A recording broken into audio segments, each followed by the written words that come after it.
What's going on, my people? I'm back with a brand new video. In today's video, I'll be covering my Game Week 12 team review as well as my Game Week 13 team selection, and I'll also be confirming whether I'll be free hitting in Game Week 13 or whether I'll be saving my chip, and we'll also be looking at some projection and see what are the best teams to target for fixtures as well as who are the teams highly like to score in these fixtures as well. So without further ado, let's dive in. So as you guys can see, yes, I did activate my bench boost, and I know I discussed in my video last week that yes, there is a potential chance that I'll be activating the chip if Rhys James is likely to start. And there was a lot of indication, throughout the week when I was looking at, following this highly followed Chelsea fan account, and they were predicting him to start due to the fact that Caicedo played a bunch of minutes in the international break, and there was a chance that Rhys James could start. And that's where it came down to ultimately me activating my bench boost on the land stream. If you did tune in, you would have known that obviously I activated my bench boost chip. And ultimately, it was a little bit of a success, not phenomenal, to be honest with you. I've got like, I think 10 points on my bench boost. I had Michele, Rhys James, as well as King, and of course, Dubravka. Dubravka with 2 points, Michele with 4, and Rhys James with 1, as well as King with 3. So around 10 points on my bench boost. To be honest, I can't complain too much because at the end of the day, the longer you keep this chip, the harder it is to use. And your moves are somewhat restricted as to, what you can do in terms of which spots can you dead spot or which spots you can't. And really, truly, you can't really commit to a particular formation or strategy unless you get rid of that chip. And I do call it a liability chip for a reason. So I'm glad I got that out of the way. And it's really unfortunate the fact that although I predicted James to start, which ended up happening, but it is quite unlucky that he did get subbed off in the first half.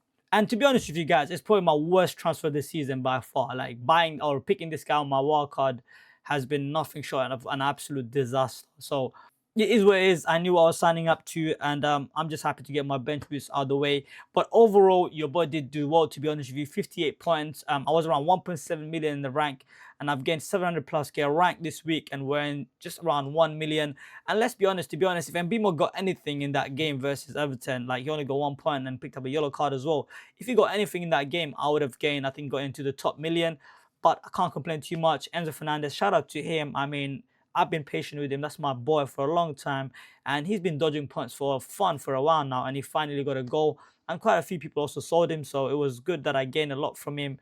11 point, massive differential. You also have Munoz. I mean, look, he is the guy that's been highly owned. And I bought in Munoz this week. And bang, he scores a goal. So I'm extremely fortunate that I at least, made the right decision in terms of my transfers. And let's be honest, I think in the last 2 weeks, the transfers I've made with Thiago, with Mbimo, as well as Munoz, they all scored at the minute I bought them in. So I've been quite fortunate there. Timber with an assist. I mean, he could have scored a goal as well. So I think I've missed out on a massive haul from Timber. Saka, DEFCON points, back-to-back weeks.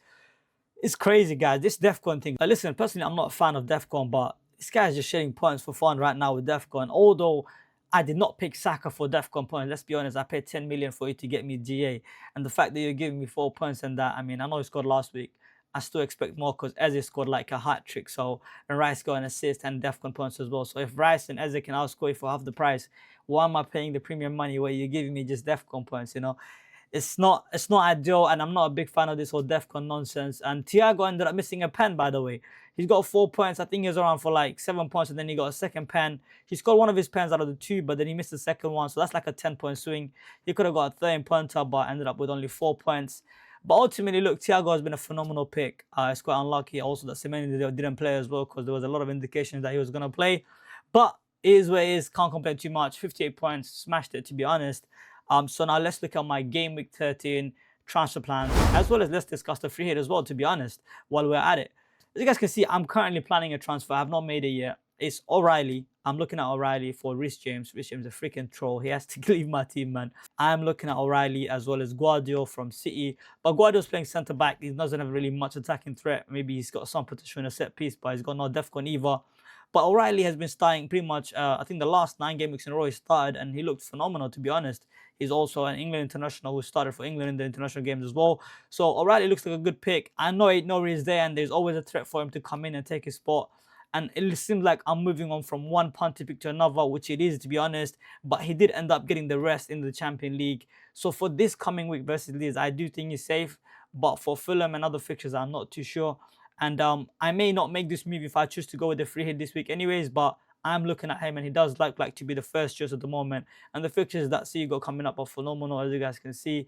They're playing Leeds as well as Fulham and Sunderland as well in the next 3. So I do like these fixtures. So ultimately, if I do this move, I'm probably not going to free hit, and you guys will shortly see my team and as to why I'm not probably going to free hit, and I'm leaning towards saving it for potentially in 16 or 17 or even in 19, or even for a rainy day when obviously maybe a Haaland picks up an injury or something. So let's now move on to a potential game week 13 free hit draft, which I also covered in my chip strategy video, but we're going to look at it one more time and compare with my actual team for game week 13. As you guys can see, and you guys probably already seen in my, of course, chip strategy video if you've also seen it, I'm going with a double Villa deal with Martinez and Cash, and you also have O'Reilly and Virgil van Dijk, and you've got Salah, Foden, Sade, Rodgers, as well as Haaland, Thiago, and Mateta. If you look at the front 3, let's be honest, I already have these 3 strikers already, so I'm in a pretty good position there. I'm covering the Palace attack, I'm covering the Thiago with Brentford attack, and City with Haaland, of course. And of course, the biggest edge I would say is probably getting Salah for West Ham, which is a good fixture, but I'm not captaining him, so I'm not sure how much of an edge that is. And he's also not been on great form. So Salah and Foden and Sade and Rodgers. So that midfield is really, really tempting this week because they are playing at home and they've got a phenomenal fixture on paper. But Salah's taken on Saka. Of course, Salah might win that battle because, of course, Saka's played Chelsea away, which is a tough fixture, agreed. But then Semenyo versus Foden, I think is a bit more closer, right? And then you've got Sade versus Mbimo, I think is a bit more closer as well. And you've got Rodgers versus, say, for example, my 4th defender, maybe a Munoz, for example, which you guys will see shortly in my team. How much points will they outscore those guys from my team? Maybe 5 to 6. Worst case, maybe 10 points. But is that worth it? And then moving to the back line, I mean, anyone can consider any game, let's be honest. And if I'm going to bring in O'Reilly already, O'Reilly doesn't count. And then it's Cash versus, say, for example, Senesi. Senesi's probably going to get DEFCON. And then you go Virgil versus, for example, a Timber. I don't see a massive difference if I'm being honest with you guys. Like, the only place I'm probably gaining is maybe if Rodgers or Sade come like fully bags, or even Foden, like, you know.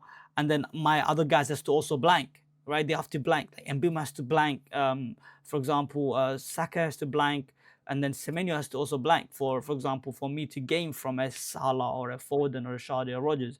Don't get me wrong, in terms of projections, which you guys will see as well on the screen now, the projections are quite high on these teams right now. If you guys are looking on the screen, you got City with 2.5 goals, as well as clean sheet also very high for City as well with 48%.